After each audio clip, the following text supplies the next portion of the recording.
Hey everyone, welcome to another video. So today we're going to be talking about 24-hour time. So the idea of different ways to show the time of the day. So typically we usually look at times of the day in terms of we have AM and PM. So which I'm sure a lot of you are familiar with. AM we usually talk about morning, sort of before noon. And then we have this point in the middle, noon, which is 12 p.m.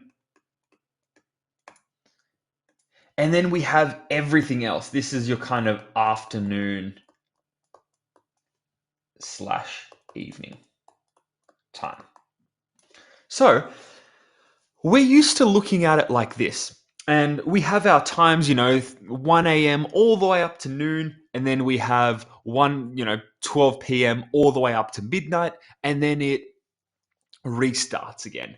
But now, a lot of you probably have phones that look in 24-hour time. So once it ticks past 12, instead of showing 1 p.m., some phones, they give you the option and they show what it says 13 p.m. And you think like, what is this? What's kind of happening here?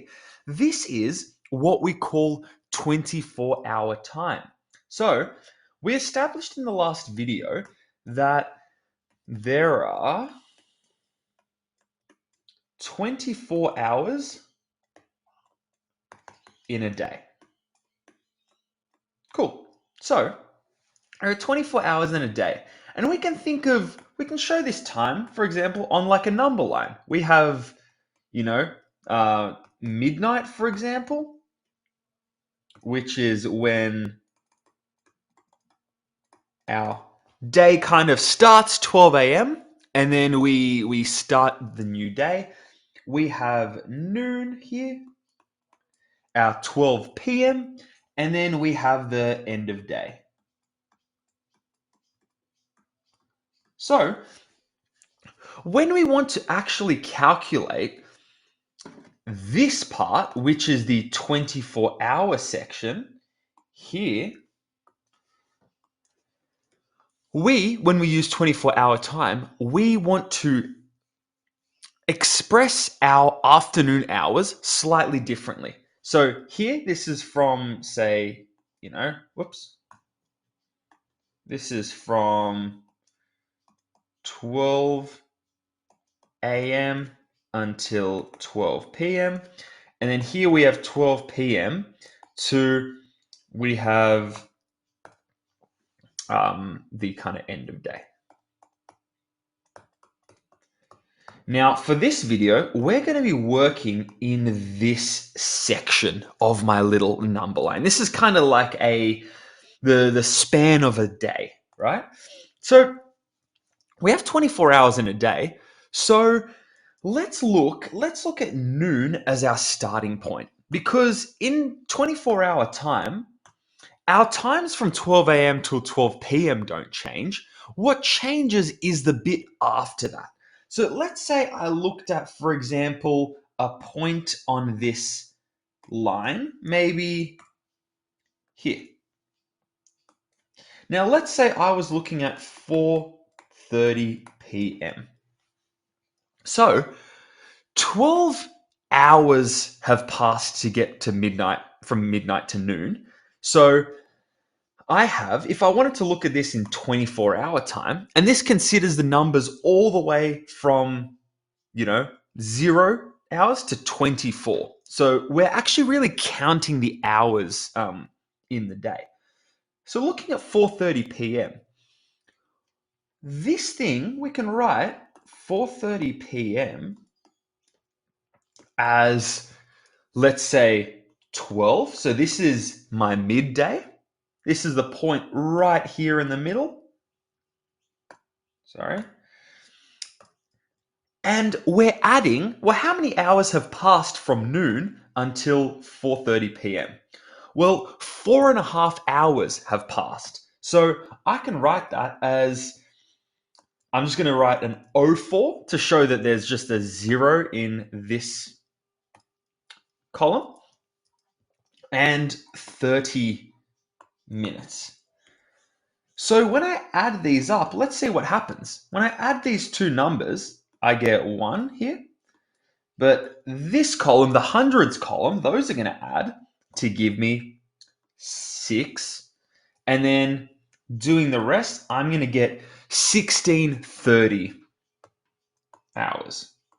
And this is just a customary way that we write 24-hour time. Let me actually draw a little box around this. And we'll call this the format of 24-hour time. So this is how we can go from one to the other. So I've written here 4:30 p.m. and instead of doing it like this, in 24-hour time, I'm just going to take noon, the time at noon, because that's sort of our midpoint up here, and I'm going to add the 4 hours and 30 minutes that have passed here. And I just write it as this in this format here. This is just how they write it in textbooks. So we've looked at this. Now let's just quickly, let me draw up another number line just to show you the 24-hour time cycle. So let's actually write that as a heading. 24-hour time cycle. Now, in our cycle, we think of midnight as the start of the day. So we can say it's almost like 0 o'clock, right? And my midday is going to be 12 o'clock. And right before I get to the end, that's where we get to the 24, the 24th hour, which essentially just loops back to the start of a new day. So along this thing, we can put our hours along this number line. So for example, the one we found here for 4:30 p.m., that's going to lay roughly, I don't know, let's go here, and we have 16:30. Now, for example, 3 a.m., I can just write as 0300 because there's no number in the kind of thousands column because we're not into double-digit time just yet. But when we get to here, for example, let's say that's 10 a.m., I can write this in this type of format. So this is how we would write these times along a 24-hour time cycle. Now, let's look at another question converting between the two.